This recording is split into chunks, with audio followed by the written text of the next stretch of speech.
राम साहब, यकीनन आपको पता होगा कल सीमा हैदर ने जो टेलीग्राम के थ्रू जो एक पैगाम भेजा है। पहले भी जब एटीएस ने इससे मोबाइल कब्जे में लिया था तो उस वक्त भी उन्होंने बताया था कि और ये कौन सी मोहब्बत है कि उसका खर्चा वो यहाँ से जाकर पाकिस्तान से जाकर उठा रही है। मुझे सीमा हैदर के मोबाइल और 1 घंटे के लिए सीमा हैदर की कस्टडी दे दें। खुदा की कसम सच आपके सामने ना आए तो मेरा नाम बदल दीजिएगा। ये कौन सी बात है? एग्जैक्टली, बिल्कुल दुरुस्त। मैं हूँ जलील खान कुराची, आप देख रहे हैं मेरा यूट्यूब चैनल।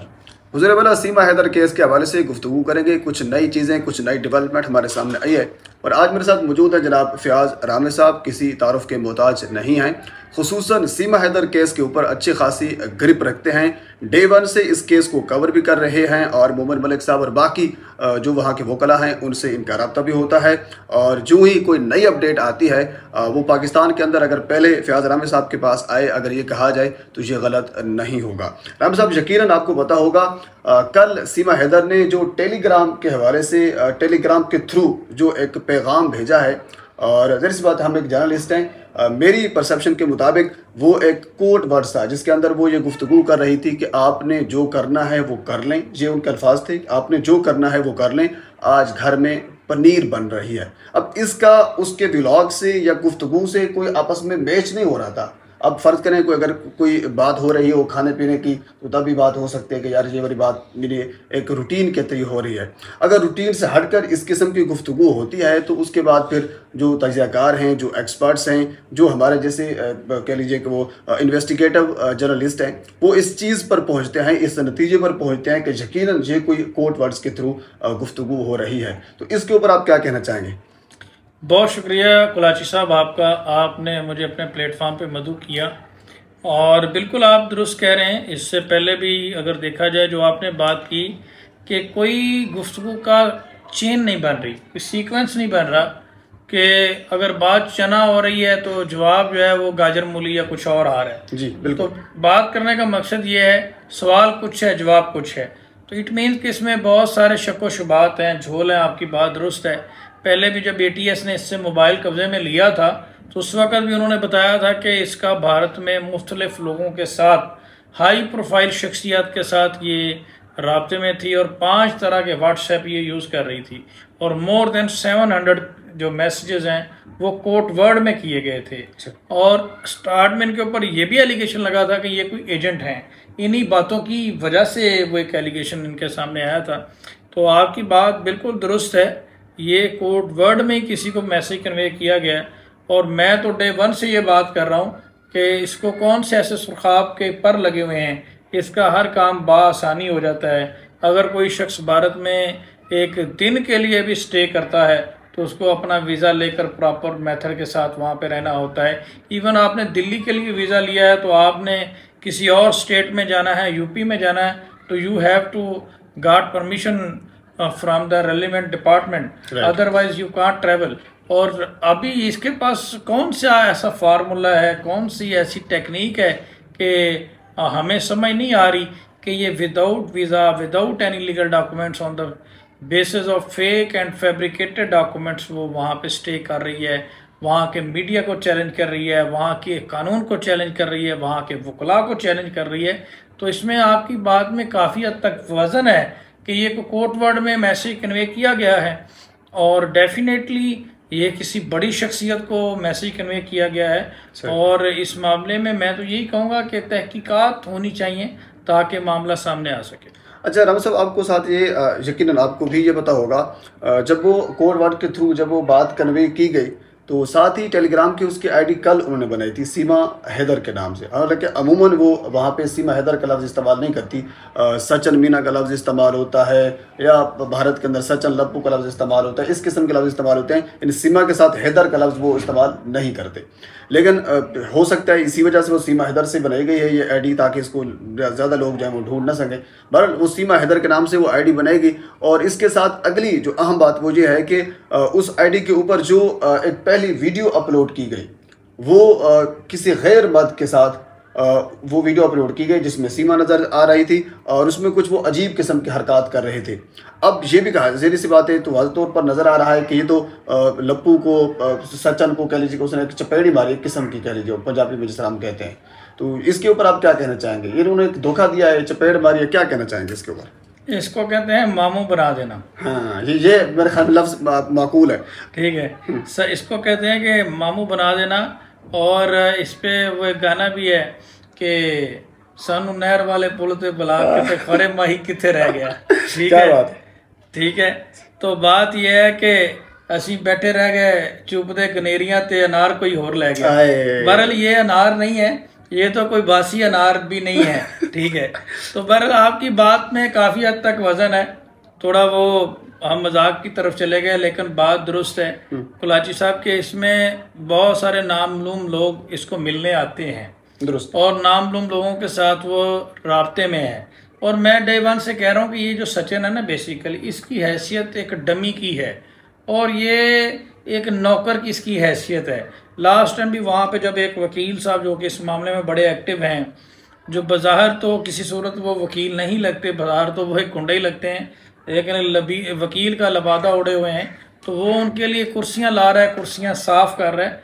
तो इस तरह के लोगों के लिए कोई इज्जत आबरू कोई ऐसी चीज़ माने नहीं रखती। जैसे ये आपके प्रोफेशन की तौहीन है, एक किस्म की तौहीन है, धज्जियाँ उड़ा के रख दी हैं प्रोफेशन की। मैं तो ऐसे लोगों को प्रोफेशन का हिस्सा मानता ही नहीं हूँ। ये तो भारत की जितनी बार कौंसिल हैं, 1 करोड़ भारत के वकील हैं, ये उनके मुंह पर बड़ा जोरदार तमाचा है कि वो उस ब्लैक शीप को अपनी कम्युनिटी से बाहर नहीं निकाल सकते और अपनी कम्युनिटी को बदनाम करवा रहे हैं। खैर, ये तो एक अलग एक सेपरेट बहुत बड़ा टॉपिक है जिसके ऊपर लंबी डिबेट की जा सकती है। लेकिन ये जो लप्पू है, इसकी हैसियत सिर्फ एक डमी की है और ये इतना खुदगर्ज आदमी है कि ये पैसों के लिए बस इसको पैसा चाहिए।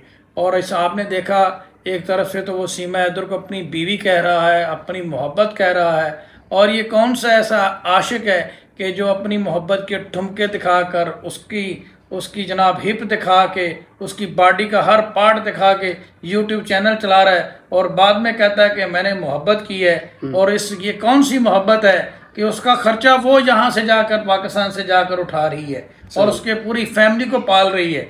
तो यहाँ से एक बात बिल्कुल क्लियर है कि ये पेड किया हुआ मुलाजम है। फॉर द टाइम बीइंग ये एक डमी है। इसके पीछे असल लोग कुछ और हैं। देखें, ये कैसा आशिक है जो 2 वक्त की रोटी नहीं दे सकता, जो उसके पल्ले से रोटी खा रहा है। जिसने अमरूद भी लेने होते हैं तो सीमा हैदर से पैसे लेकर जाता है। जिसने सिलेंडर में गैस भरवानी होती है तो वो सीमा हैदर से पैसे लेकर जाता है। जिसकी पूरी फैमिली बबीता रानी का चैनल बन गया, नेत्रपाल का बन गया, जिसकी पूरी फैमिली उसके जो है वो उसके डांस की कमाई से पल रही है। तो ये कौन सा आशिक है? ये जस्ट लोगों को असल मुद्दे से हटाने के लिए, ट्रैप करने के लिए, भटकाने के लिए ये कहानी रचाई हुई है।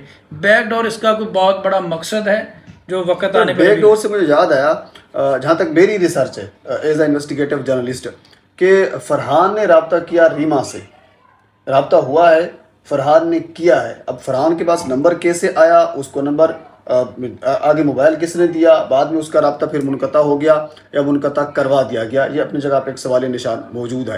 अच्छा, इससे पहले मुझे ये भी, जहाँ तक मैंने रिसर्च की है, कि आपको याद होगा सीमा ने शुरू में यह कहा था कि मेरी पबजी के थ्रू यानी बातचीत हुई इसके साथ, सचिन के साथ, और फिर दोस्ती और वगैरह वगैरह। जहाँ तक मैंने रिसर्च किया है, सीमा को मैं अभी तक भी ये चैलेंज कर रहा हूँ, अभी तक सीमा को पबजी चलाना आता ही नहीं है, पबजी खेलना नहीं आता।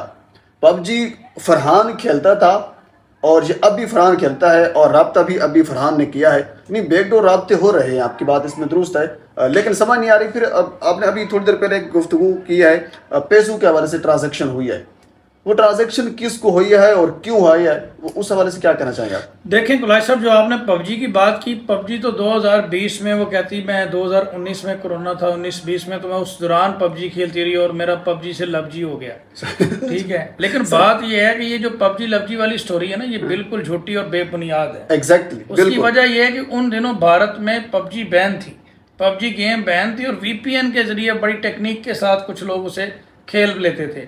आप एक जर्नलिस्ट हैं, मैं एक एडवोकेट हूँ, हम दोनों मेरा ख्याल है VPN लगाकर पबजी लवजी नहीं खेल सकते। सर, पबजी वैसे हैवी गेम है, वो VPN का, तो VPN को थोड़ा बहुत कह लीजिए, बंदा व्हाट्सएप चला सकता है, कोई X के ऊपर थोड़ी तस्वीर शेयर कर सकता है, इतना कुछ हो सकता है। ये सरासर झूठ है, लेकिन मैं इसमें ये कहता हूँ कि ये बहुत बड़ी नाकामी है भारत के इदारों की, क्योंकि सीमा इधर इस वक्त भारत के पंजे में है उसका कानून उसके ऊपर पूरी तरह से इम्प्लीमेंट होता है। मुझे सीमा हैदर के मोबाइल और 1 घंटे के लिए एक सीमा हैदर की कस्टडी दे दें, खुदा की कसम सच आपके सामने ना आए तो मेरा नाम बदल दीजिएगा। ये कौन सी बात है? एग्जैक्टली, बिल्कुल दुरुस्त, सही कहा सर। लेकिन प्रमोट किया जा रहा है इस चीज़ को। अब बैकडोर अल्लाह जानता है कि कौन सी इसको बड़ी कुव्वत इसके साथ मिली हुई है। और जो आपने बात की कि अकाउंट में ट्रांजैक्शन हुई, ये क्या भारतीय सरकार का ये जिम्मेदारी नहीं बनती कि ये किन लोगों को ट्रांजैक्शन कर रही है? 3 ट्रांजैक्शन अभी रिसेंटली हुई हैं। एक रमेश कुमार के नाम से एक साहिल नामी आदमी है कोई, और एक जो है अब बैरून मुल्क। तो ट्रांजैक्शन की बहुत सारी रिक्वायरमेंट होती हैं। वो किस बेस पे ट्रांजैक्शन कर रही है, किसको कर रही है, क्यों कर रही है, उसके साथ उनका क्या रिलेशनशिप है, ये किसने पता लगाना है? ये आपने पता लगाना है, ये मैंने पता लगाना है, या हैदर ने पता लगाना है, या भारत की जो एडमिनिस्ट्रेशन है, जो पुलिस है, इन्वेस्टिगेशन एजेंसियां हैं, उसने पता लगाना है। Exactly. बात यह है कि इसने भारत के अंदर रहते हुए भारत का सबसे बड़ा जुर्म किया है। इसने एक मुल्क की सिक्योरिटी जो है उसको ब्रीच किया है और एक उसको एक्सपोज करके रख दिया है। तो उसके क्या भारत के इदारे इतने बेबस हैं, इतने मजबूर हैं? डेफिनेटली चीज़ें मैनेज हैं, पीछे कोई बहुत बड़ी शख्सियत है जो इसको सपोर्ट कर रही है, जिसकी वजह से चीज़ें खुलने नहीं पा रही। ठीक है रामे साहब, आपका बहुत शुक्रिया। नाज़रीन, रामे साहब के साथ हम वक्तन फ़वक्तन गुफ्तगू करते रहेंगे और रामे साहब के पास हमेशा मालूमात जो है वो सबसे पहले पाकिस्तान के अंदर पहुंचती है सीमा केस के हवाले से और इसके अलावा बाकी मामलात के ऊपर भी। तो आपका बहुत शुक्रिया, थैंक यू रामे साहब, आपका भी बहुत शुक्रिया। अल्लाह हाफ़िज़।